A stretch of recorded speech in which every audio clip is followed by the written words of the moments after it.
I'd like to invite all of our panelists up to the stage right now. Hold your applause until I say all of their names. You can get up, though. Okay, first is going to be Amira Ali, a student from South High School and a member of the MPS Citywide Student Leadership Board. Tara Fitzgerald, principal at Anderson United Middle School. Teresa Gloppin, MPS teacher on special assignment. And Eleni Fellows, a parent at Lindale Elementary School. Now you can applaud for them.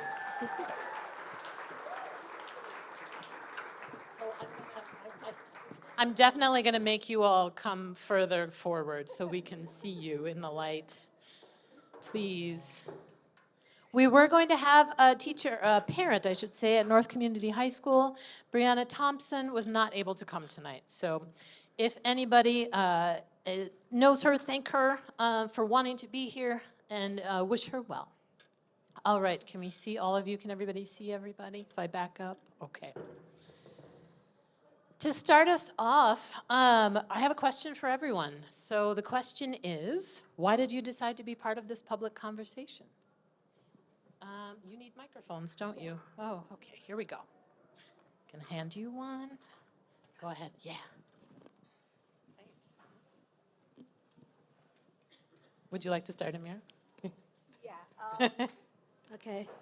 Is it working? Yes, it is. Okay. Hello. Thank you for all coming here. My name is Amira Ali. I am a senior at South High School, and I'm excited to be here. I'm here today to represent all of MPS students in kind of talking out and like voicing our thoughts and asking for the things we want, because I feel like with all the policies and everything that's made, the people who are impacted are the MPS students. So I do feel like they should be able to come here and, ask for their things. I also feel like that with all that, I want to thank the MPS for giving space for all MPS, for the students to come up here and speak out, because I feel like a lot of districts don't do that. So because talking out and saying and voicing our thoughts and our demands kind of empowers students to come out and say the things they want and ask for. Thank you. I'm Tara Fitzgerald. I'm starting my 29th year in Minneapolis Public Schools as the principal at Anderson United Middle School.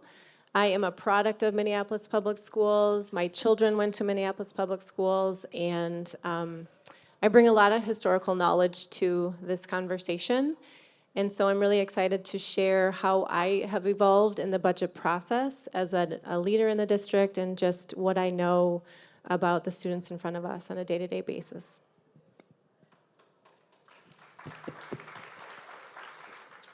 Hi, my name is Teresa Gloppin. I am at Anderson Middle School. In thinking about why I came, I think the one constant in life is change. And having been at Anderson through the redesign, watching it go from K-8 to 6-8, it was hard, it was scary. But now, reflecting this morning just about all that came from that change, especially thinking about access, I watched the electives that our students have, going from minimal language offerings to now Dakota, Spanish, and French, as well as we become IB, the design electives that we have.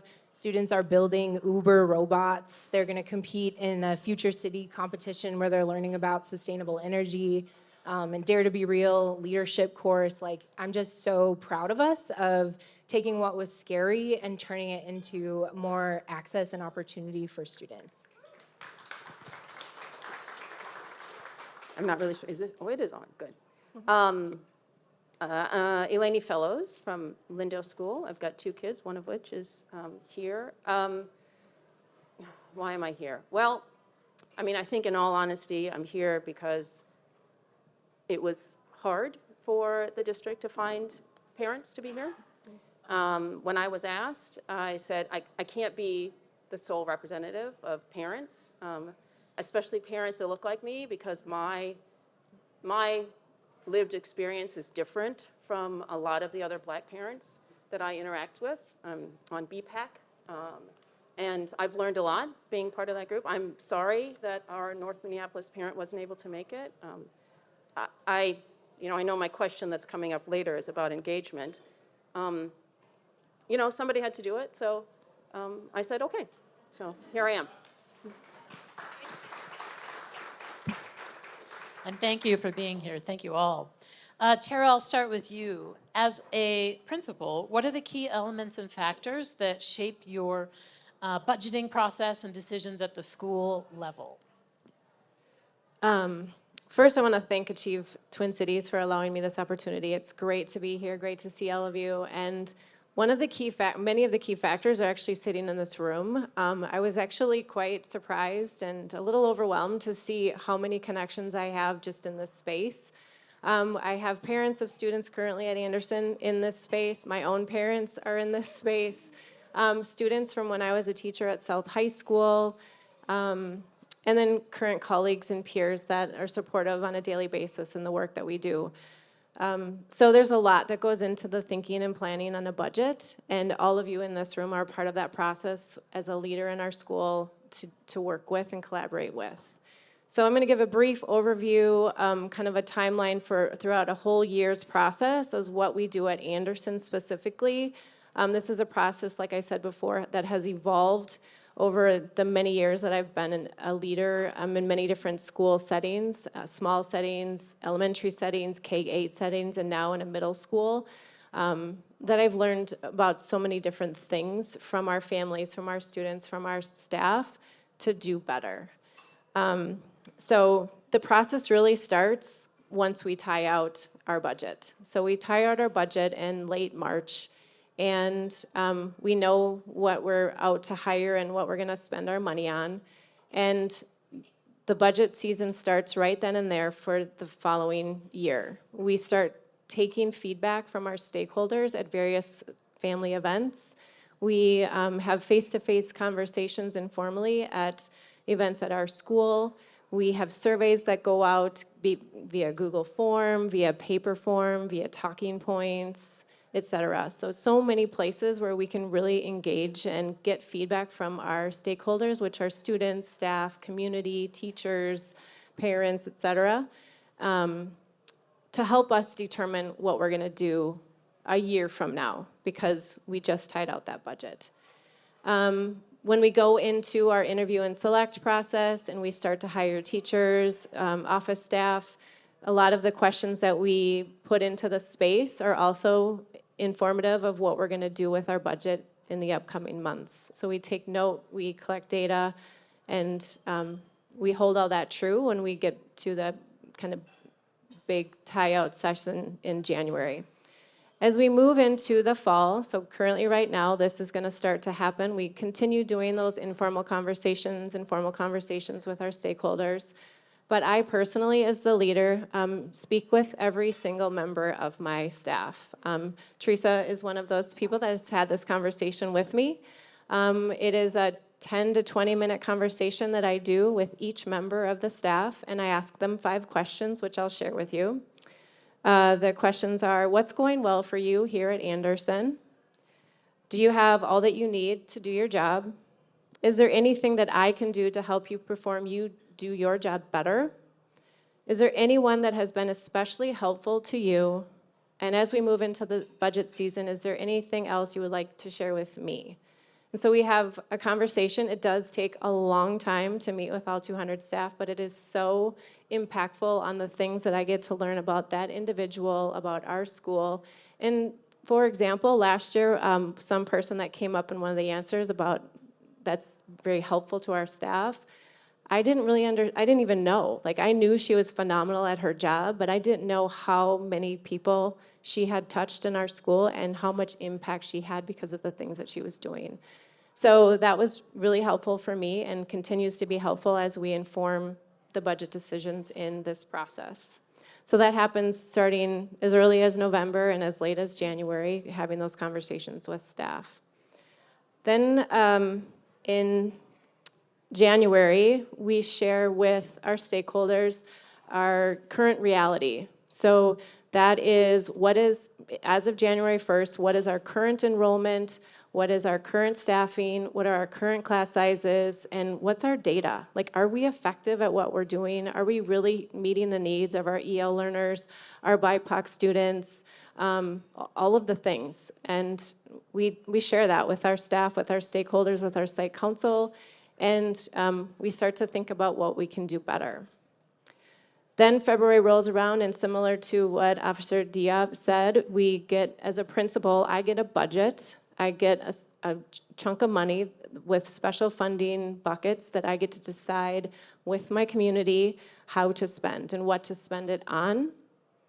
And then we get projections. So some mathematician out there decides you're going to have this many students in 6th grade, and 50% of them are going to be dual language students, and we get all that information. So we share that with the community, and we compare our current reality with our current budget, and most often our current reality costs more than the money that we are given. So we have to start thinking about what are we going to shift in our budget so that we can tie out correctly with all of our funding. So then we assemble a budget committee at our site with a diverse group of stakeholders, and those stakeholders create a purpose statement together and determine how they're going to work and create these priorities. So I'm not a part of that. I step out and I allow them to really get deep into the data and deep into the work on their own, and they really take a lot of that data that we've collected over the last year, and they work together over the 5 weeks of the kind of that budget season. I think the real strong highlight that I enjoy about our process is the feedback that we get from our staff and stakeholders. So our job-alike peers get together. So all of our ELA teachers, we're a very big school, get together, and there's sometimes 8 to 10 people in one department, and they all get together and they talk about their data, they talk about how they're impacting the students in front of them, if they're successful, if they're not, what needs to be edited, what's going well, and then they're asked to create their own priorities within their department. So what are their top 3 priorities? What are their hopes and dreams for their students, and what they're going to do with that? And then they also ask to have a budget. So we think we're going to be successful with this hopes and dreams if we could have this much money for new textbooks that are Black authors, as an example. So those departments get together, and then they share that with one another. We do that collectively as a staff. We share that with site council, which are parents, students, and staff. And we all really have a good, strong understanding of what each department values and how we see our students differently that sit in those spaces. So it was really exciting last year when Superintendent Cox shared her vision of priority budgeting, because it really felt very similar to what we were doing at Anderson. And I also got to be a part of that panel, so it was really great to see kind of that alignment, vertical alignment to a school and what they do, and then district moving towards that same kind of plan. So that's really exciting for me. And then once we get all that, the budget committee kind of unpacks that, and they create the priorities based on each stakeholder group, and they present it to us as an administrative team, and we kind of say, yeah, that looks great. Let's make sure we can kind of hit all these priorities and make sure we have enough money to spend that, and then we tie out the budget. And then one last little exciting thing for me, because I was a math teacher, and it's not just about crunching numbers, it's about really getting to know the people. I personally tie out each staff in my building, so I really get to determine, this staff is being funded with Title I dollars, and this is why. And so I have a real good understanding of what's in front of me and how they're supporting our students in our school. So it's exciting work, it's hard work, and I think the way in which I've evolved as a leader is it's not just about numbers, it's really about the staff and the students in front of you and how they all work together to do what's right for students. Thank you so much. Teresa, speaking as a teacher, how do you think the district should center students and prioritize equity when making budget cuts? So I think thinking about the lens of being a teacher that was under the process that Tara laid out, my first learning was just that what I had to say mattered. And it's really powerful, and I think schools, public education, humanity, we all could use some more time dreaming, and having that space, especially with someone who has more power than you, to dream and to really think like, what would make me successful, was really impactful in a way I wasn't expecting. And I think sitting in that space, I got to say, hey, this relationship that I have with my special education co-teacher and my ESL co-teacher, like, we're doing it. We're doing some cool stuff, Tara, but can we like plan together? Can we have the same prep? And Tara's like, yeah, sure, sounds great. And then that was like something that came out of that conversation. So that was kind of number one, dreaming. And then number two, I think there's things we know, there's things we don't know, and then there's things we don't know that we don't know. And I think this process really hit that home for me. Like learning that caregivers wanted more social workers at Anderson, I was like, yeah, makes sense what they're saying, yes. When special education teachers said we want due process time built into the day because we need to do this paperwork, I was like, yeah, good point. And I then, not that it's a fight, but everyone's fight became my fight. And I cared where we were and where we were at, and that transparency and then feeling like I was part of it made me feel like I couldn't opt out of the discussion or the work. So I'm really grateful for that. Thank you. Amira, as a student at South High School and a student leader in the district, what do you see as the role of school leaders, parents, and students during this time? Yeah, as a student, my role and my responsibility is to actively engage in my education, and that's for all MPS students.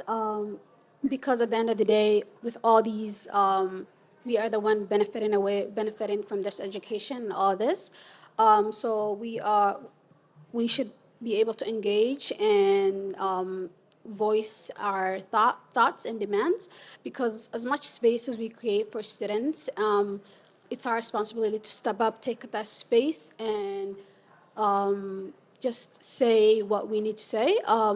For school leaders, as principals, teachers, and our staff, the responsibility is to advocate for all the necessary resources and all the things that we need for our students to kind of shine and succeed in school.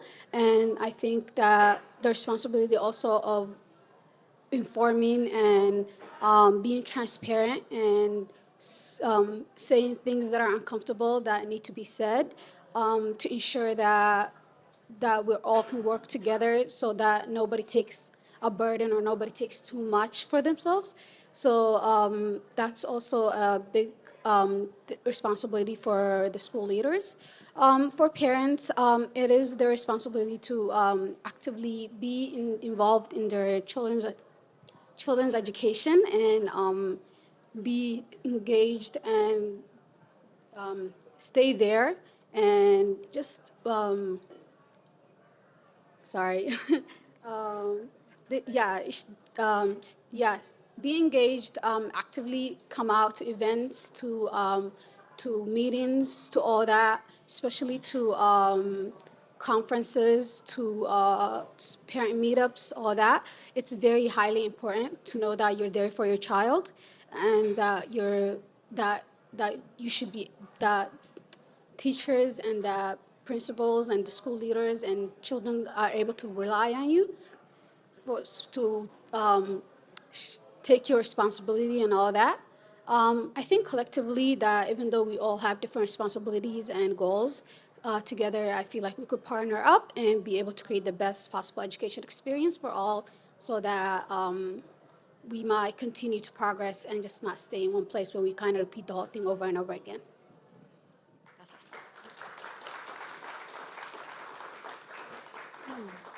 Thank you, Amira.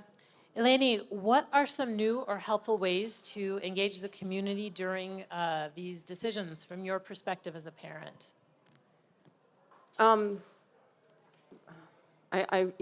I want to push that back on the district, right? I think there's a lot of smart people that should have ways to do it. But I think an important thing is to have more direct contact with the caregivers and the students, in the district. And for the district to work hard, and I'm sure they work hard, but work harder so that, my name doesn't pop to the top of the list when you're like, oh, we could use a parent that has some knowledge about what's going on, right? I've participated, this is my first one in front of lots of people, but I've been in lots of Zoom meetings and on RFPs for things, right?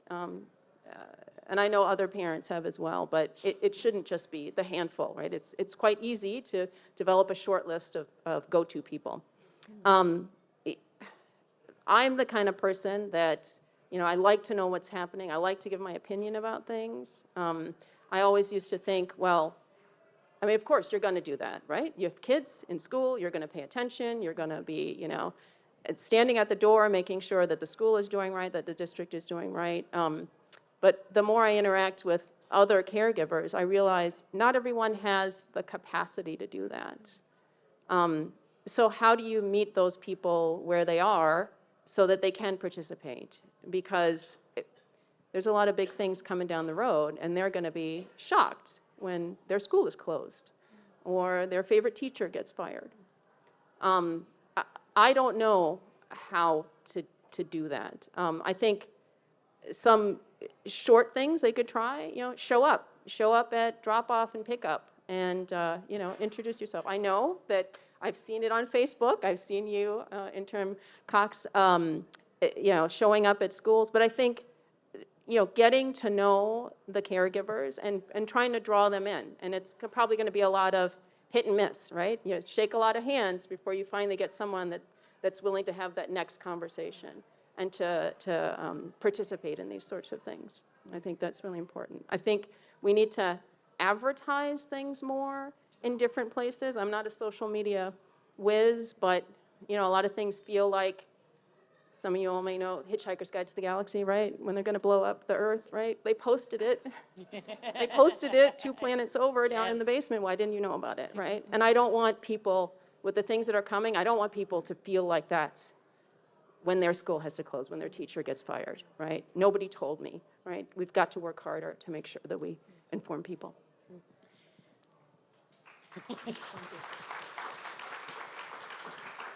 Thank you so much. Thank you, everyone, for all of your incredible insights, thoughtful reflections. You giving me a lot to think about as the parent of a kindergartner whose school is undergoing some changes as well.